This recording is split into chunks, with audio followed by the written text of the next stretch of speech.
One last time, I have to see this ground. It's beautiful now, as if nothing had happened here. Soon they will tear down the main house, and then nothing will be left. Nothing. Except what I remember. I grew up in the town nearby, where my father was the mayor, and where this house stood, waiting for me. It was built by Wilfred Butler. We had never seen him, and he never lived at home. Until the day before Christmas in 1950, he finally did come back. For the last time.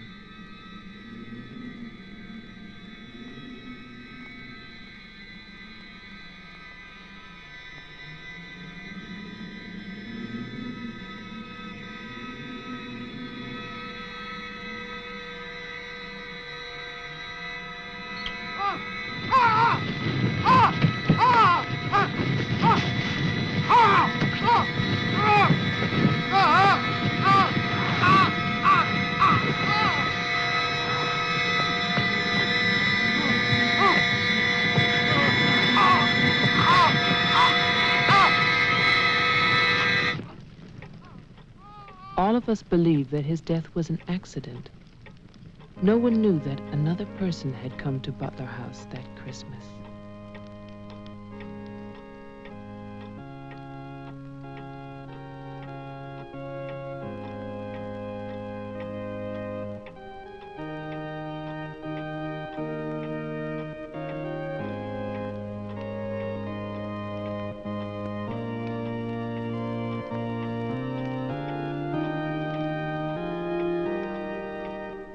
As Deputy Coroner of the County of Arlington, State of Massachusetts, I hereby find, upon evidence of an autopsy conducted by the medical examiner of this county, that the deceased, Wilfred Butler, died as a result of burns inflicted accidentally upon himself on his own premises during the afternoon of December 24th, 1950. No further inquiry shall be held over the body of the deceased, and this inquest is officially closed. All is calm, all is bright, round yon virgin mother and child.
After the coroner's inquest, on New Year's Day, they buried Wilfred Butler.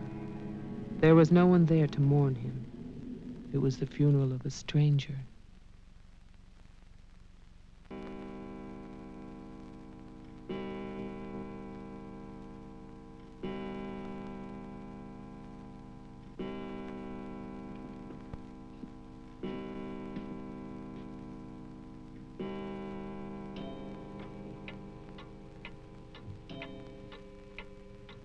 I, Wilfred Butler, being of sound mind and body, at least what the world considers sound, do hereby leave my house and its grounds and all personal effects within that house to my only surviving relation, my grandson, Geoffrey Butler. And I solemnly charge him with one duty. Let him leave the house as I left it, standing untouched to remind the world of its inhumanity and cruelty. For 20 years, that house lay empty, exactly as Wilfred left it.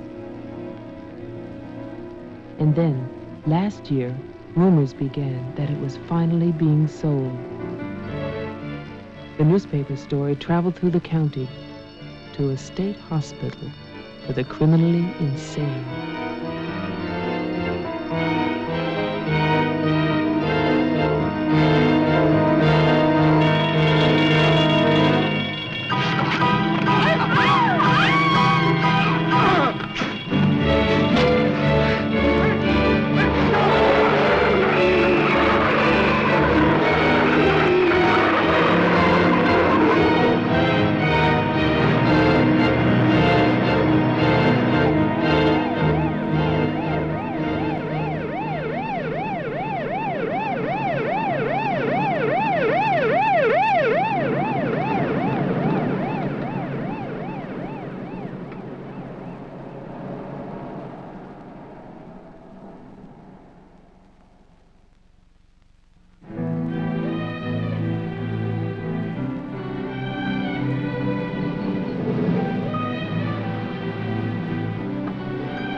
The man who came to sell the house had never seen it.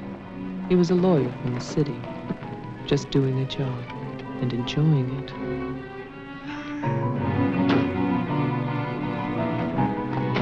Stop and look serious, please. Oh, you're hopeless. Oh, look. Hey, wait, where you going now? The mayor's gonna have a fit, kid. One more shot. Come on. Stay there. I want one together. And smile.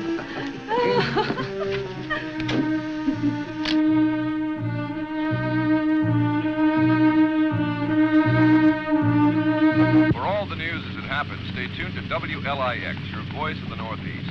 This is Roger Fowler with local stories. First, today's headlines. A warehouse fire still rages in Elizabeth. Police suspect arson. That escaped inmate at Margaretville State Hospital still at large, still hunted by state police. And over in Roxbury, the city passes a controversial housing code.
Well, didn't I tell you?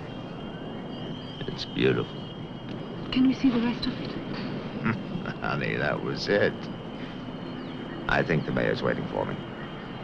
My love is such an important man. Right. Laura always says that. darling. What? Don't be long. Honey, if you get bored, just look at the view. Sooner or later, that viaduct's gonna take us back home.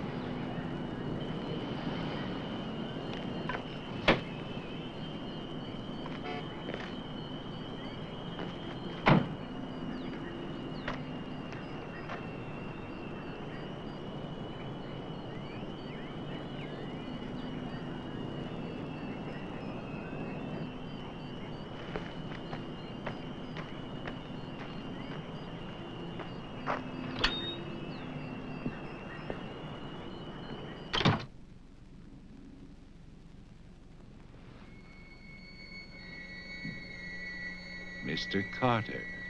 Mr. Mayor.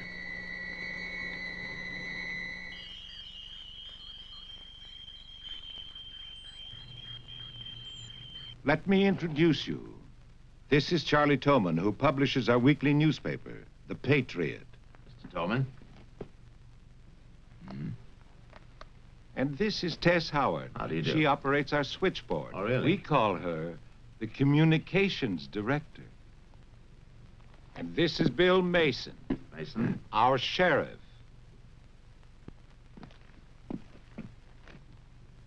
Won't you sit there, Mr. Carter, at the head of the table? Thank you. I didn't expect to meet you all together. It's quite a reception.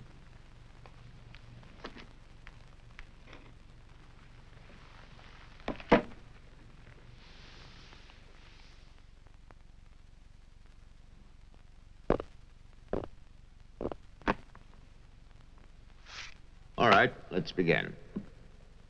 As you know, I've been retained by Jeffrey Butler. The matter concerns the house that he inherited from his grandfather, Wilfred Butler. Go on, Mr. Carter. I believe that you offered to buy the house for my client. Offered. We begged him. We wrote letters That's and we... enough, Tess. Well, it's true. Trouble. There's always trouble. I can sympathize. I spent the last 20 years and more driving people away from there. Prowlers, burglars, kids, they're the worst. Chasing for nothing because of that will. That drivel about humanity. No. Inhumanity. What the hell is that, huh?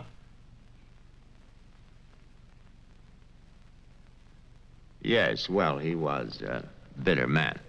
Hate. It must have been very hard. It must have been hate.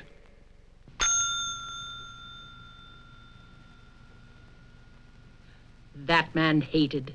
Well, some people are like that.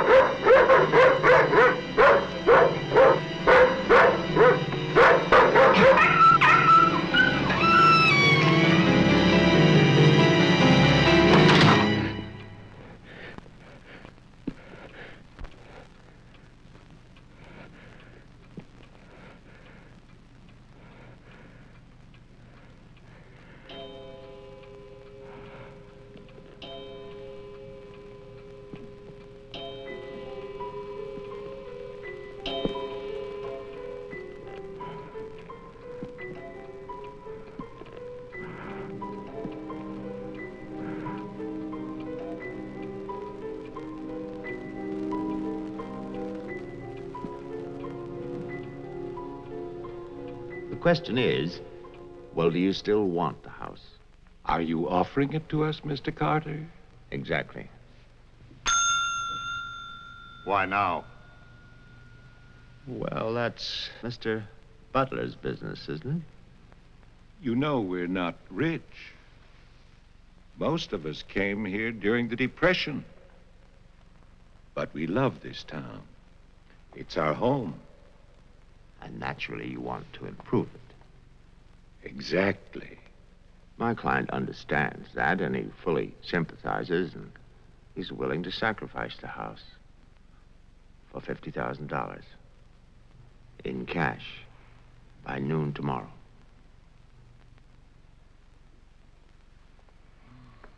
That's an awful lot of cash.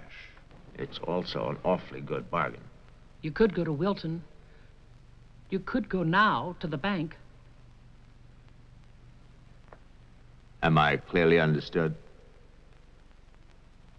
All that cash. Perfect. I'll wait for your answer till tomorrow. You're spending the night here? Yes. May I ask where? At the Butler House.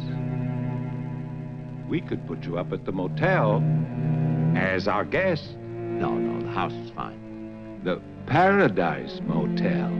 That's very kind of you, but I'm meeting Mr. Butler about some personal items. You'll want a phone. I can reconnect the line. Don't trouble, please. No trouble. You'll need a phone. Don't want to be stuck out there. Well, you've convinced me. Thank you. By the way, have you known Mr. Butler a long time? No, I've never met him. He called me and asked me if I'd handle this for him. I said yes. He had the key delivered to my office. Mr. Mayor, Sheriff, Mr. Tolman, Miss Howard, see you all tomorrow. In fact, I'm looking forward to it.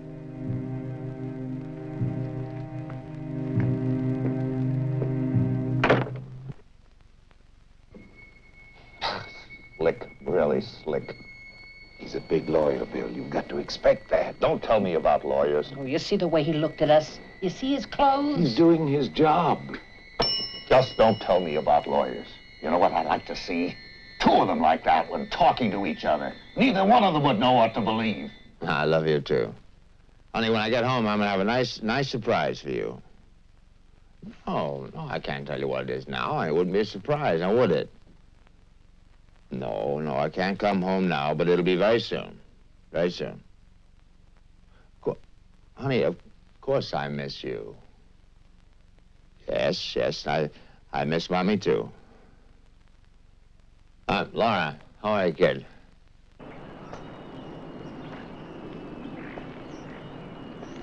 So I'll call tomorrow. No, I want to call. I want to talk to Jenny. Yeah, well, as a matter of fact, I'm having a fine time.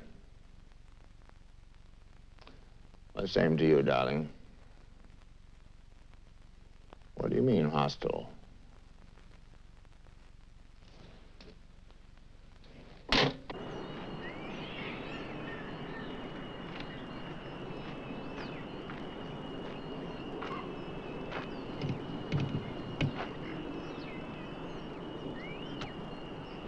I was wondering, if we get it, what then? Tear it down. Okay.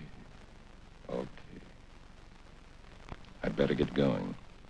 Do me a favor, Tess. Call Diane, tell her I'm going to Wilton, and I'll be back late.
It's fantastic, isn't it? Yeah. Butler wasn't kidding. Nobody's lived here for years.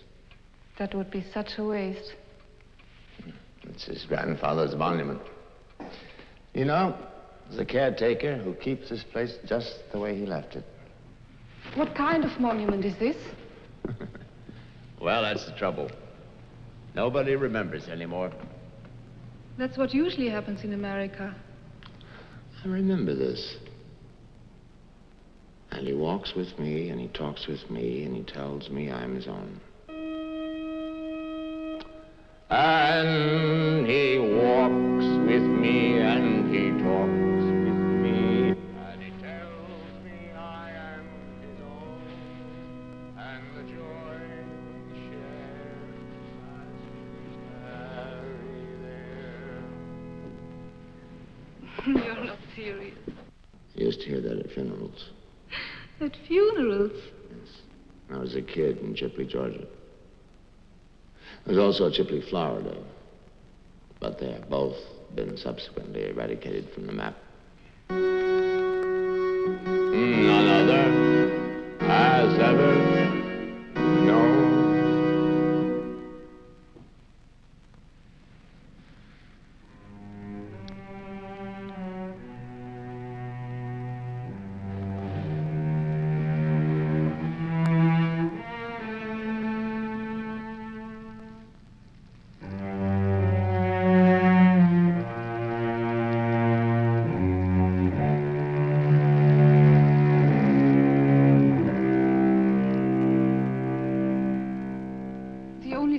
Was a delicatessen, so I brought you pastrami, salami, potato salad, macaroni, everything you like. I'll have bologna and macaroni. No, some of that potato salad. Did you pick the wine, too? The delicatessen man took a personal interest in its selection. Oh, well, we got lucky again. That's early 1970. That's hard to come by. Can I have some, too? Of course you may.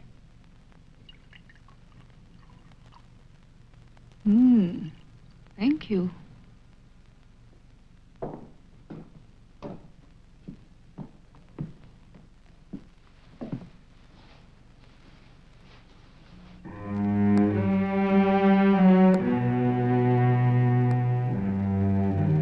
It must have been wonderful. What? The people who lived here. They must have had a wonderful life. Well, I hope they did.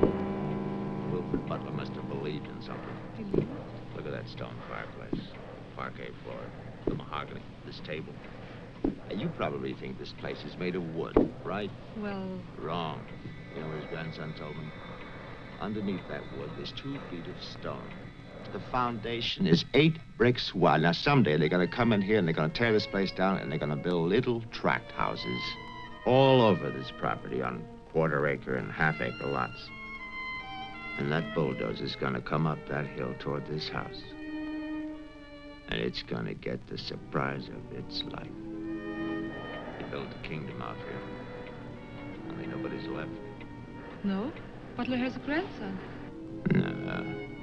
He's probably like the rest of us, wants money. You know, he's asking $50,000 cash for this place, and if he only wait, he can get at least $250,000. But he won't take his time. So he'll get screwed.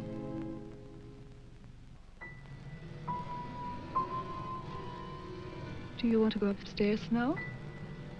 Soon. You know, one of the great pleasures in life is the pleasure of anticipating pleasure, isn't it? We are very close now, aren't we? Sure, honey. Very close.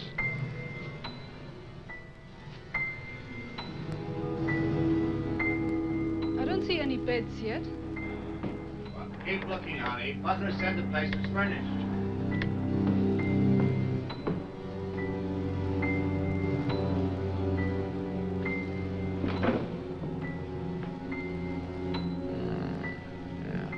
It's furnished.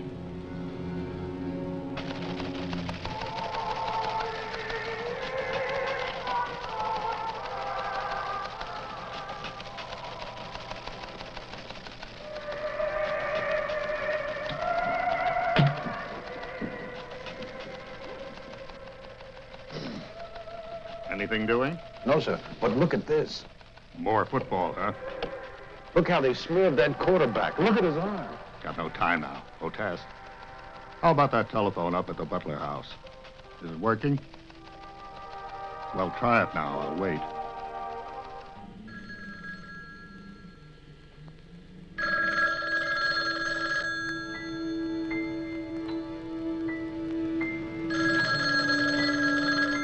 Hello? Oh, yes, Miss Howard. Yeah, the phone's working fine. Very nice of you to call. Thank you. Good night. Honey, I'm going down to the car to get some cigarettes. Be back in a minute. Okay. Don't get lonely. No, no.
Did you get your cigarettes? Yes, I did.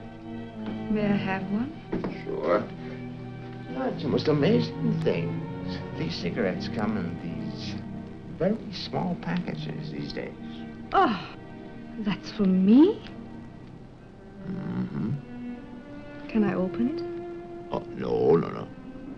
Our Christmas is day after tomorrow. Is that an order? Yes, ma'am, that's an order.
Bill, someone's calling from Butler House. Okay, put him on. Go ahead now. Mr. Carter? I'm not Carter. Who is this? The owner. Butler. I'm worried, Sheriff. Carter's not here. Speak up, I can't hear you. I can't. I'm sick. Can you come here? What is it? What's wrong? His car's here, but he's gone. Won't you come? Okay. Now you stay put in that house. I'll wait for you. Please, hurry. I'm afraid. Now take it easy. I'm coming.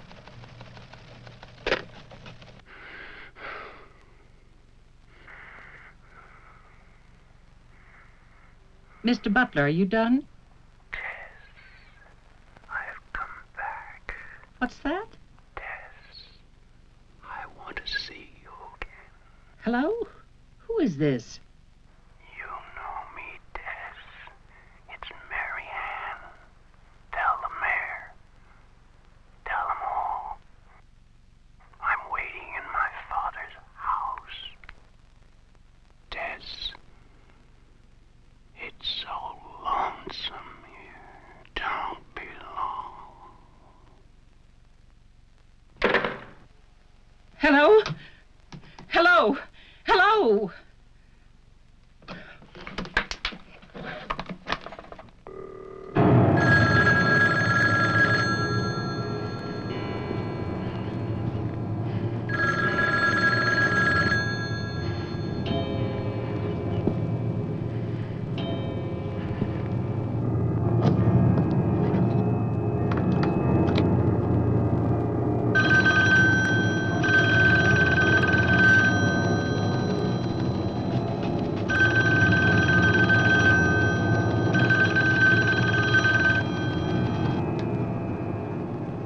Oh my God, where is everybody?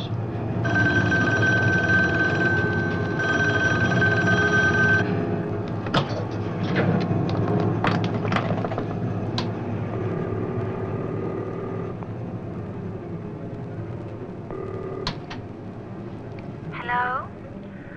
Oh, Maggie, thank goodness. What is it, Tess? Something's come up. Something urgent. Can you start early? Oh, honey, I'm watching TV. Maggie Daly, you get yourself over here. What is it? Just get moving, Maggie. Just please hurry.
Come in.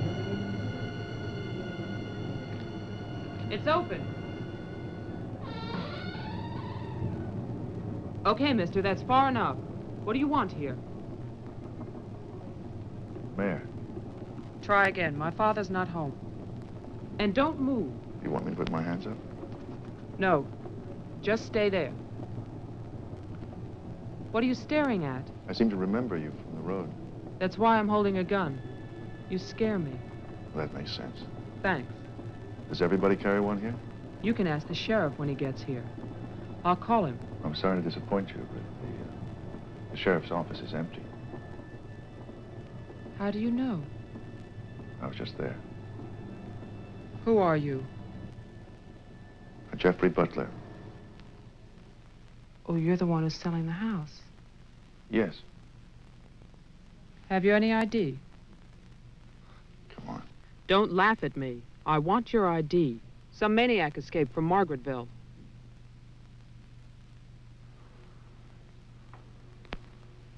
Okay.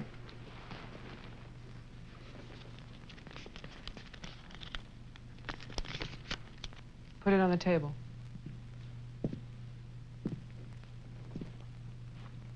Now go back.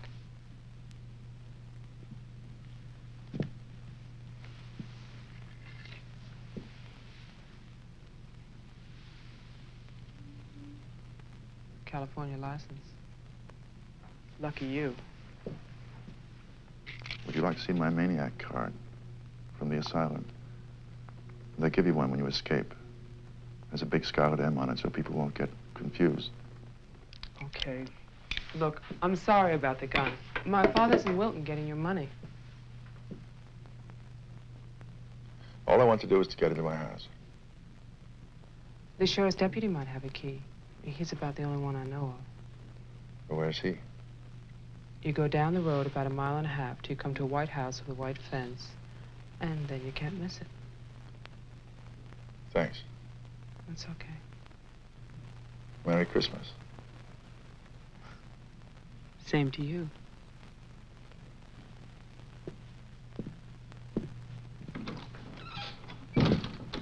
If I don't call back in an hour... What? Call the mayor or Mr. Tone and nobody else. Promise me you'll do that.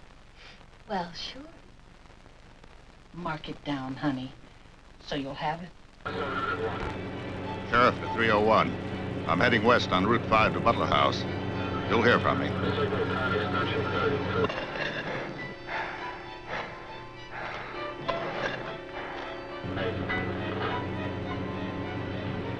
What the hell? What's that light out there?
Hi. Hi. Did you find the deputy? No, I wasn't there. Oh. I was thinking, isn't your lawyer supposed to be at the house? The door was locked. His car was there, so I borrowed it. You mean you stole a car? Yeah. Keeping it warm. What if he needs it? Let him find me. Who's coming to dinner? Oh, Daddy. We always have dinner every Thursday. Do you want something? No, I ate Paradise Motel. Yeah, I know. It's awful. What about a drink? Yeah. It's cheap bourbon, but that's a big favorite around here. Do you want ice? No, straight. You look tired. I am tired. Well, here's to a fast dollar. Cheers.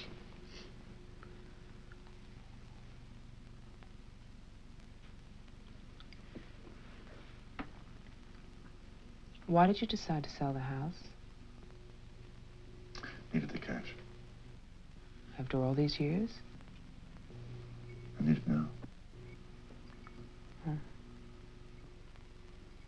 What's it like on the inside? You know, I've never seen the inside. When I was a child, my father told me to stay away from it, or something terrible might happen. Sort of like a haunted house. I haven't seen it either. You're going to sell it? You've never seen it? Yeah. I don't know. It's too bad. It's about the only place to see around here. Oh, I forgot. Someone keeps calling with a message for my father. She says that she's waiting at your house, in the reception room. What woman is waiting in my house in the reception room? Oh, I don't know. It's not a voice that I know.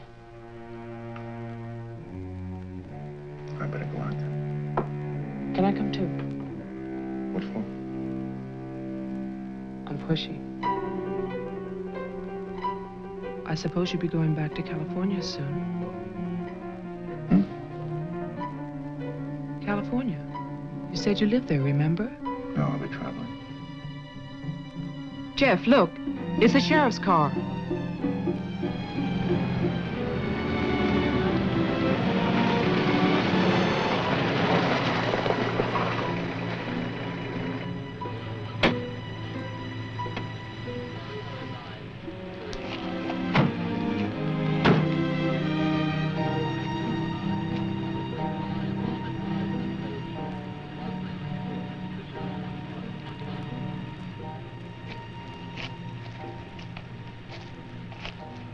There's a light.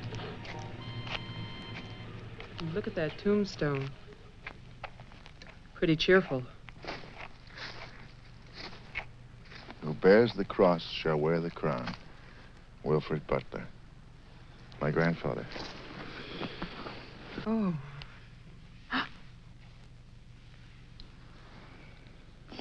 Someone left their sunglasses in the snow.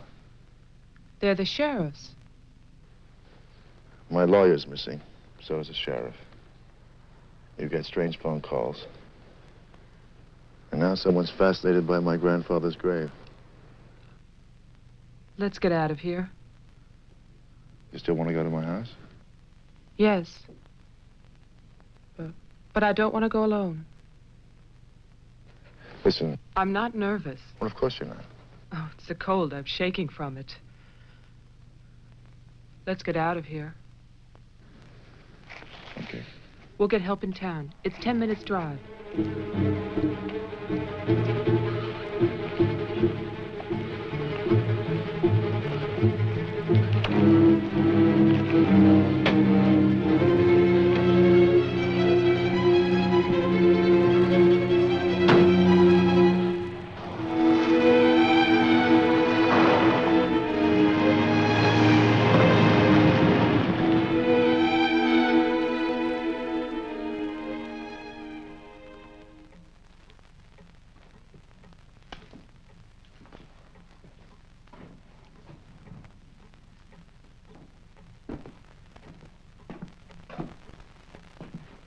Night, Mr. Toman.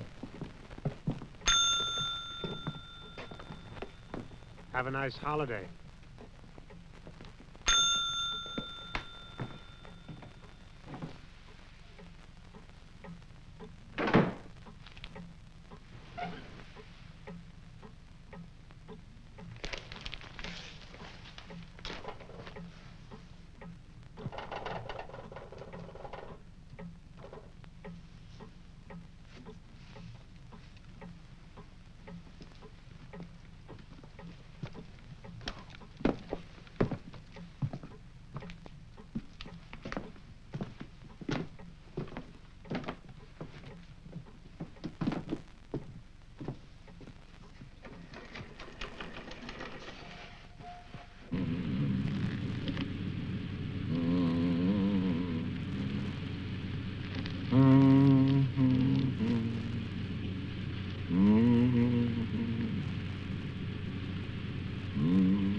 Deputy's not here, but Toman is.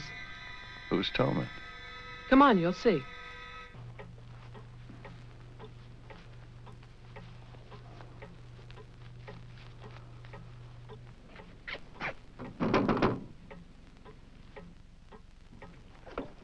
Mr. Toman, wait.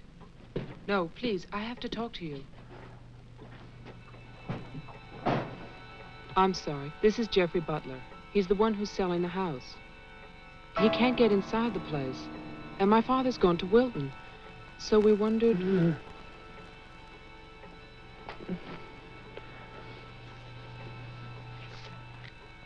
Anything wrong? He'll tell us.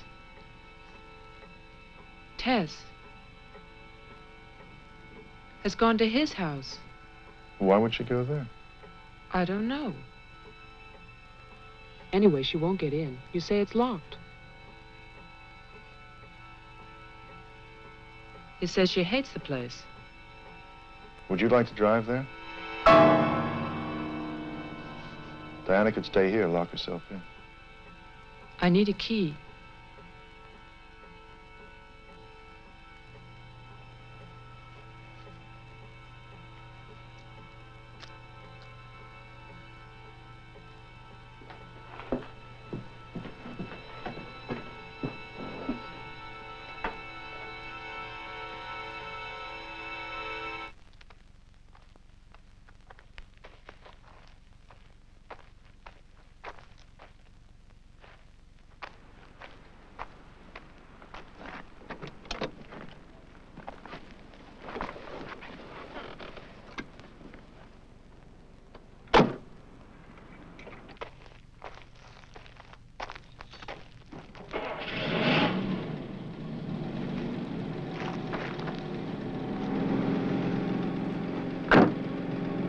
Oh, man, this isn't my house.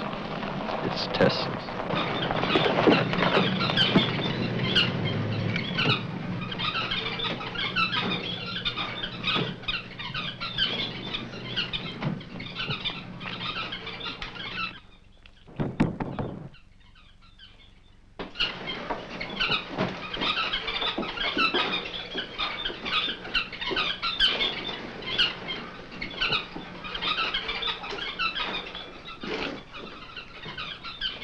Well, Tess isn't here.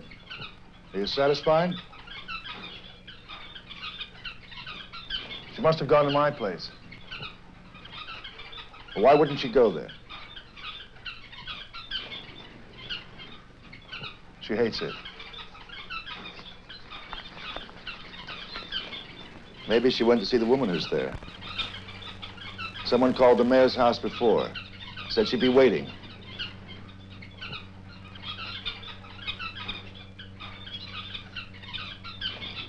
What is it?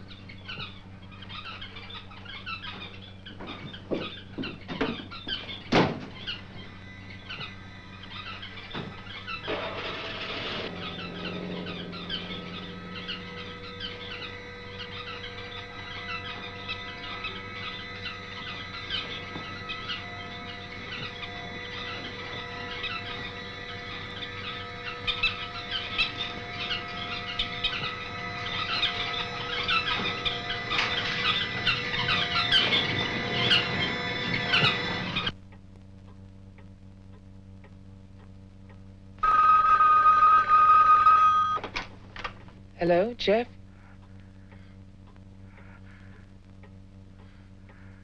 Hello? Is anybody there? Who is this? I'm Diane Adams. I spoke to you before. Bring your father to the house. This is Marianne. Tell him I have the diary. I'm waiting. Who are you? He'll know. Christmas Eve, 1935. Hello? Hello?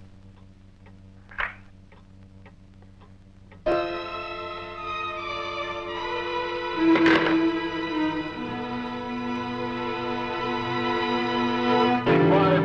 The 704, signal 10, 704, C Charlie. 704, signal 10, 704, C Charlie.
Sheriff, I saw your car.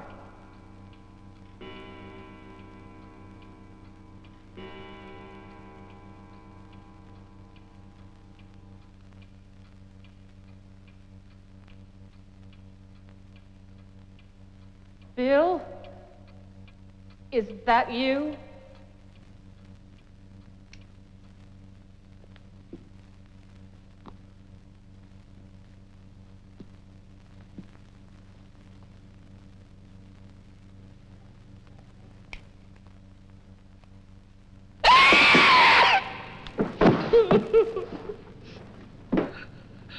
Tess, you can't see me, but I can see you. Oh, yes, I remember that face.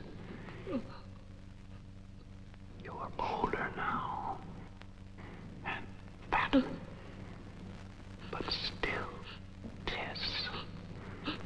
And you're frightened, aren't you? Don't be afraid. I want to help you. Take my hand. Take it, Tess.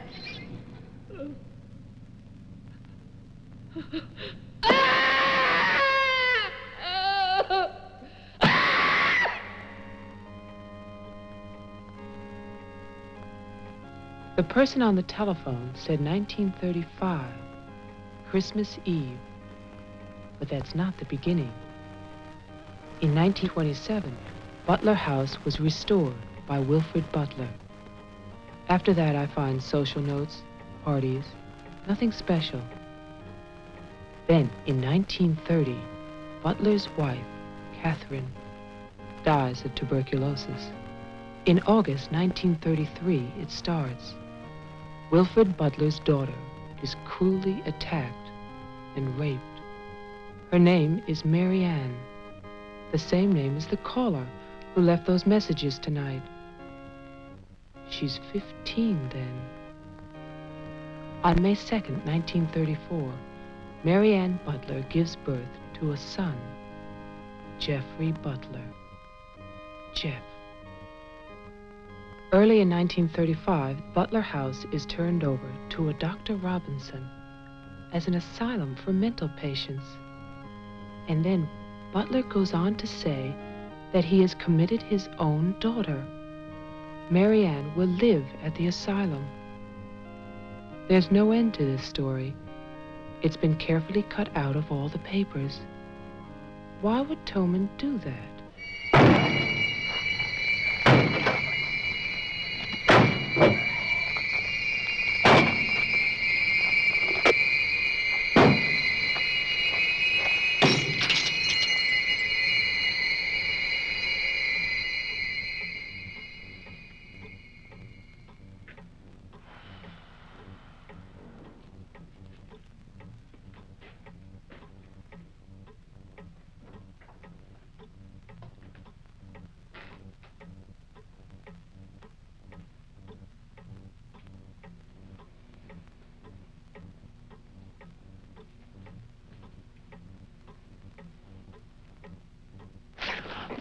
scared me. Oh, what happened? What happened is, Tess has 40 bird cages.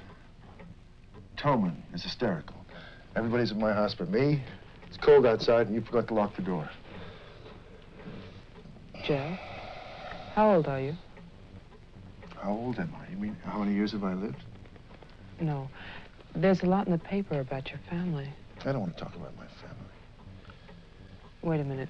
There's a woman calling, and she says her name is Mary Ann. That was your mother's name, wasn't it? My mother died in childbirth. That's when I started traveling. It's not what the papers say. What's your point? I just thought that you should read something for your own good. Nothing you could tell me about my past or future would be for my own good.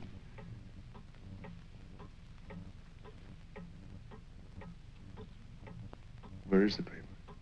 It's on the table.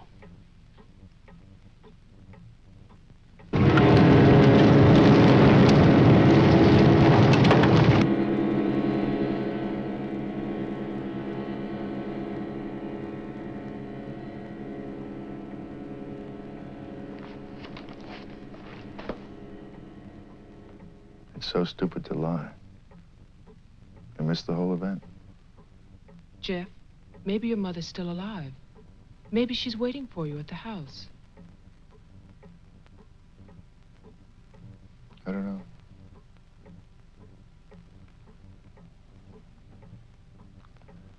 Come on.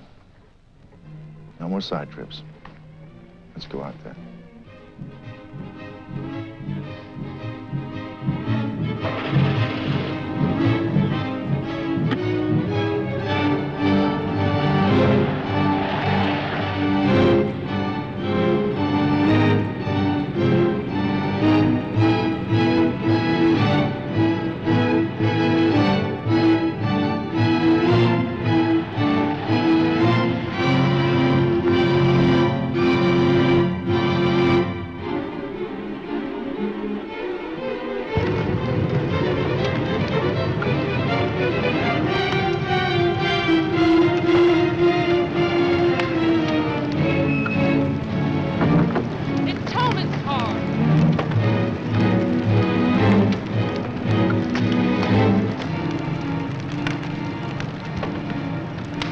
It's empty.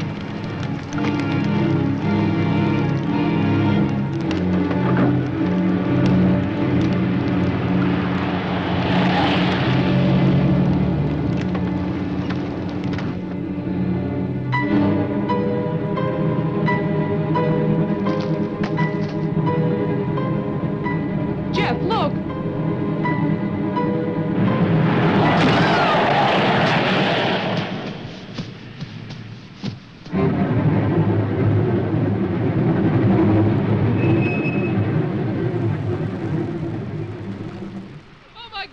Stay back! It's Toman!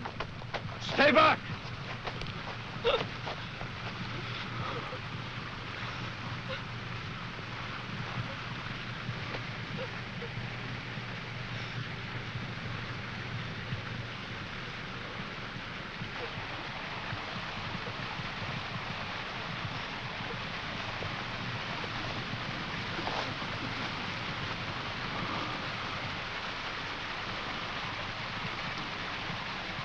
He's dead.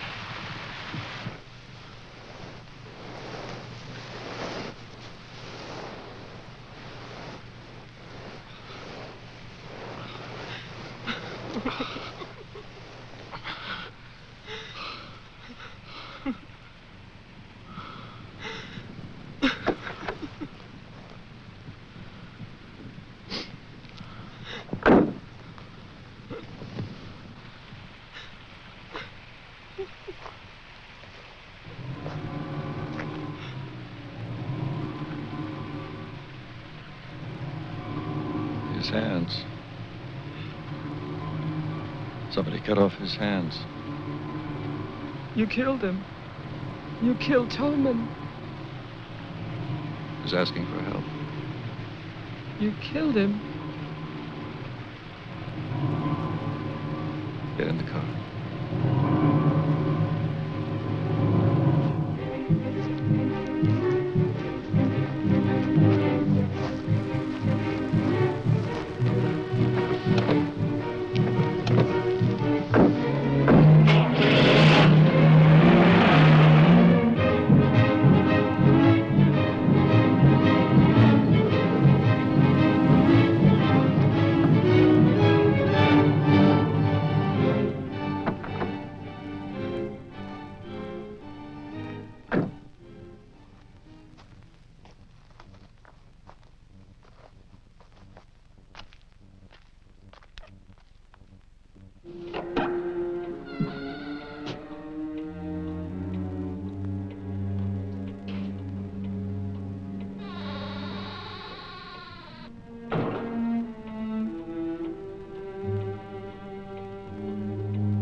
Butler House.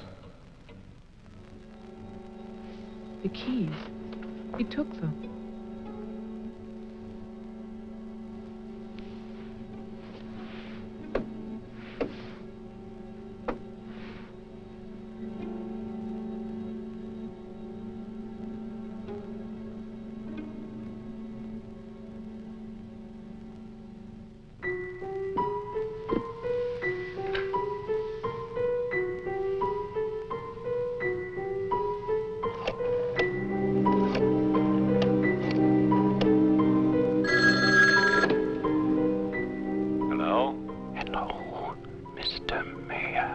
Yes, what? This is Marianne Butler. I'm calling from my house. Won't you come over here, Mr. Mayor? We're having a reunion. Everyone's here, even your daughter.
I write this knowing that no one shall ever see it.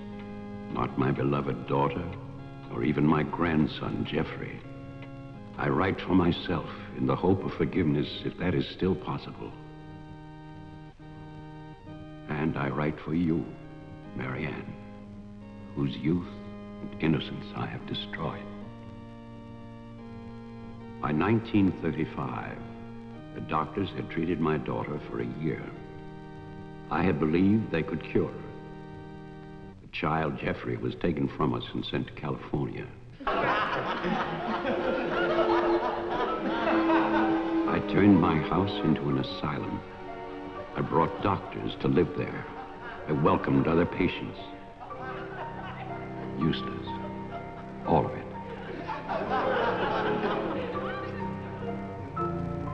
I remembered what she had been.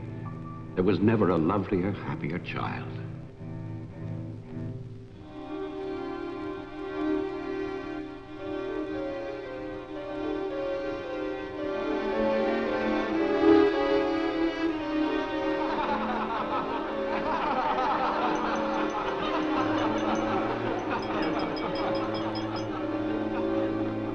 Ladies and gentlemen, now quiet, please. I propose a toast.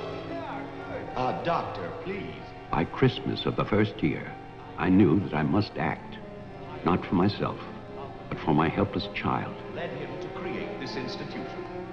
Our friend... I had no plan. All I knew was that I must take her from these men with their promises, their lies. Shall we?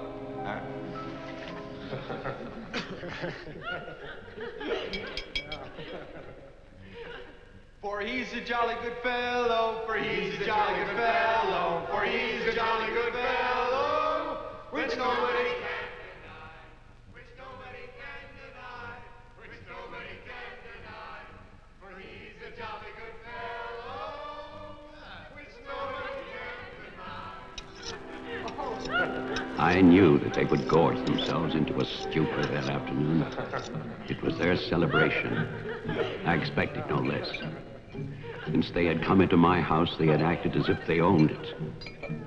They had behaved like poor relations, half guilty, but finally unable to control their appetites.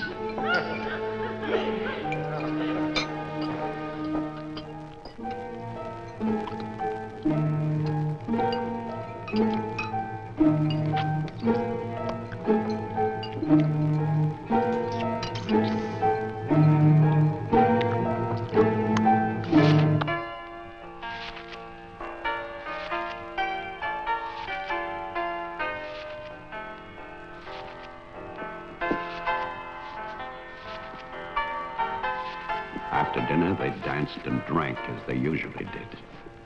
All the time, Robinson would smile and reassure me. They expected me to believe, because I had no choice. Wilfred, trust me. He really believed Marianne would be well. He saw a light. There is a light at the end of a long tunnel. Believe me. There is a light at the end of a long tunnel.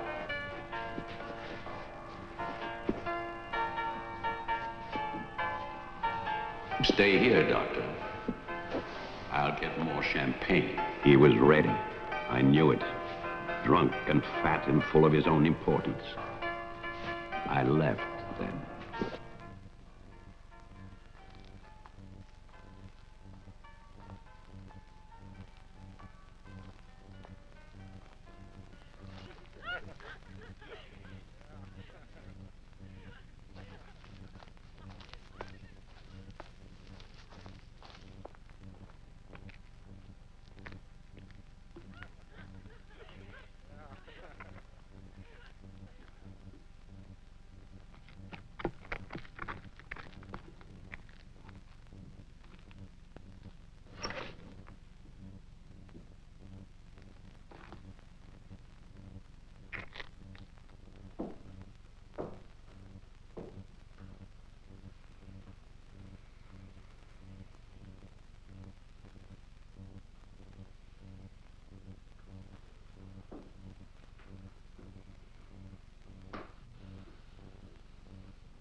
My cruelty to Marianne was inhuman.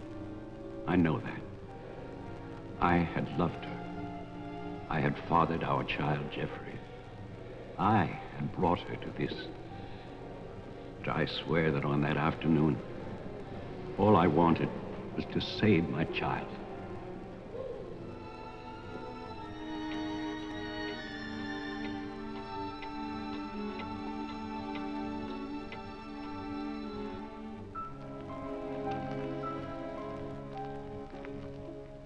My hope was to get her away from that house. But also, I wanted to set free those other wretches who had so long been abused by the doctors.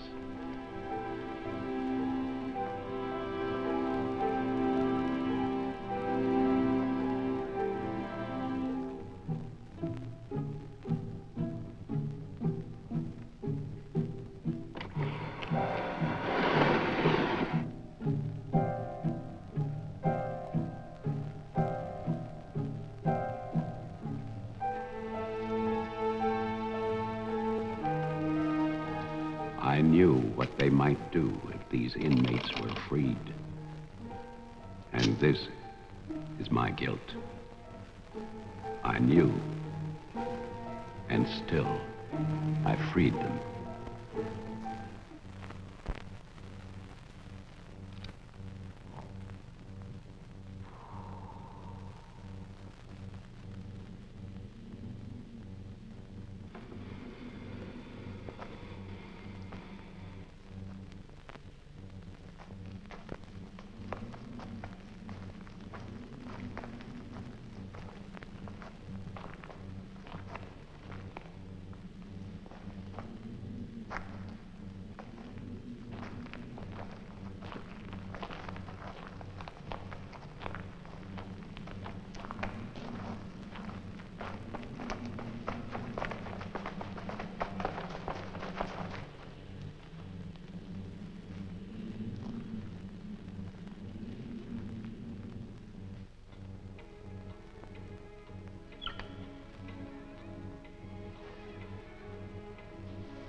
the inmates started for the house, I went to get our car to take Marianne away.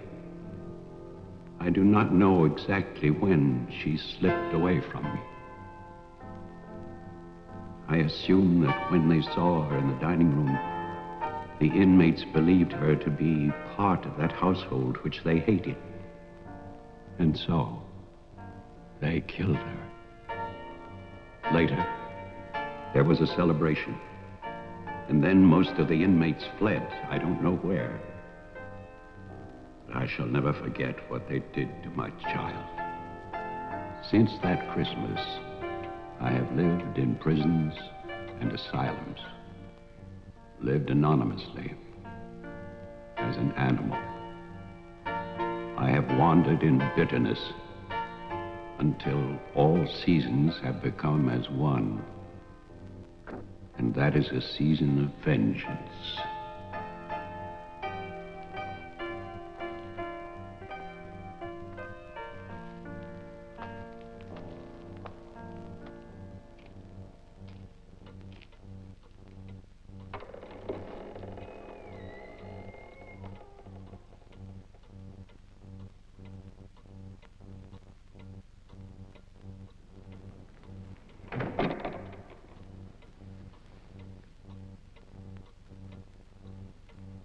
Jeff.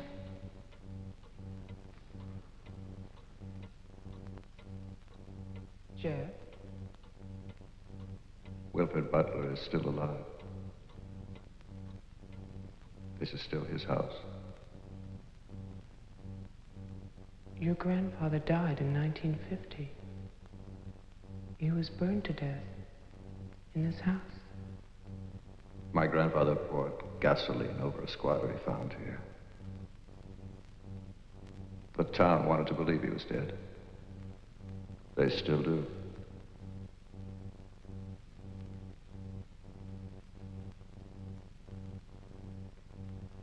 This house was an asylum. There was a massacre by the inmates. Tess, Toman, the sheriff. Your father. No.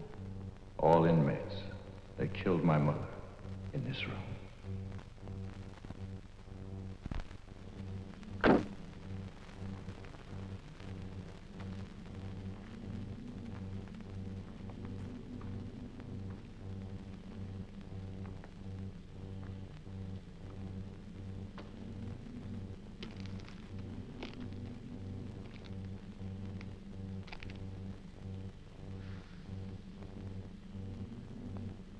Who's that?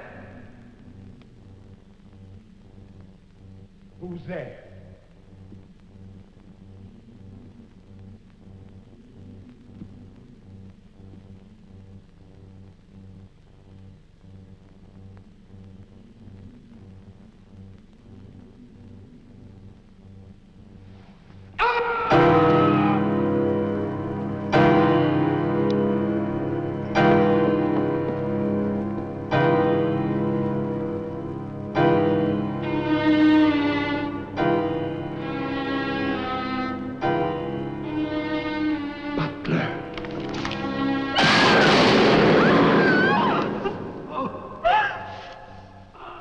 Oh, no.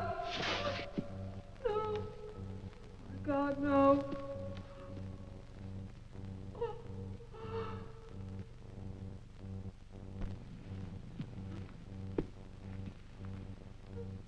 Daddy? Daddy?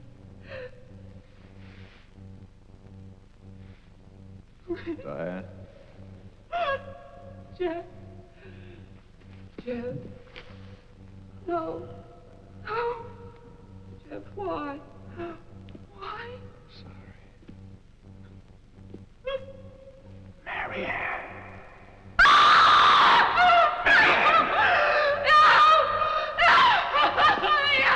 Don't run away. Don't. I'm your father. Don't be afraid. I won't hurt you. Please. It's all right. I won't hurt you. I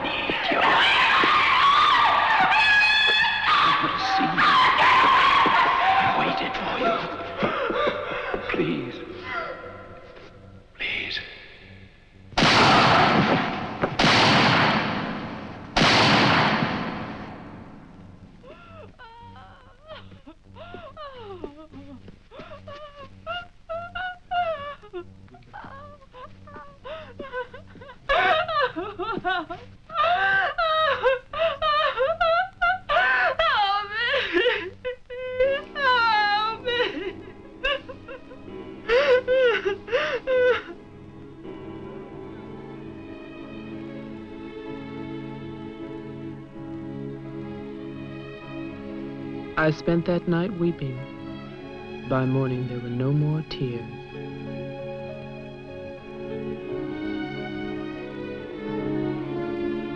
I know that my father and Jeffrey both thought they were shooting at killers, but they were simply the last victims in that house of victims.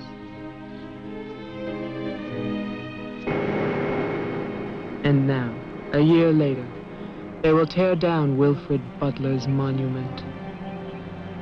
But they can never destroy my memories of what happened here.